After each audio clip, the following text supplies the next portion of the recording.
რამდენიმე თვიანი პაუზის შემდეგ ღაზაში ჰუმანიტარული ტვირთი პირველად შევიდა, რასაც ადგილობრივი მოსახლეობა სიხარულით შეხვდა.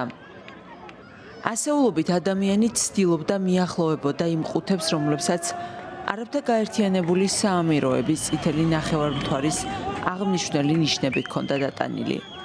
ბრბოს დასაშლელად ნიღბიანმა პირებმა ჰაერში ცეცხლი გახსნეს. ორგანიზატორებმა განაცხადეს, რომ სწორედ მათ შეუწყოს ხელი ჰუმანიტარული დახმარებით დატვირთული ავტომობილების უსაფრთხო შესვლას. აბუ აჰმად ალ-ღარბავმა განაცხადა, რომ მომავალში აღარ დაუშვებენ ჰუმანიტარული პროდუქციის მიტაცებას. დილის 5 საათიდან შევიმუშავეთ გეგმა სატვირთოების დასაცავად და შესაბამის პუნქტამდე მისაყვანად. მოვუწოდებთ ყველას თავი შეიკავონ და არ ჩაერიონ, რათა დახმარება სამართლიანად გავუნაწილოთ ყველას. ადგილობრივი მცხოვრები აჰმად ნატატი იმედოვნებს, რომ განაწილების პროცესი უფრო გამარტივდება.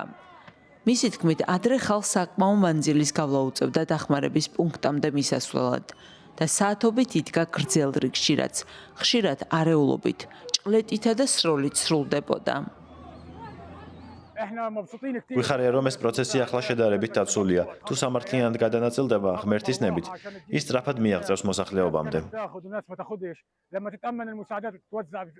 ჰუმანიტარული დახმარება ღაზაში ადგილობრივ მოსახლეობამდე საერთაშორისო ორგანიზაციების ჩართულობით შეიტანეს, თუმცა მომავალში მისი უსაფრთხოდ შეტანა დამოკიდებული იქნება იმაზე, რამდენად გამჭვირვალე და სამართლიანი იქნება დახმარების განაწილების სისტემა.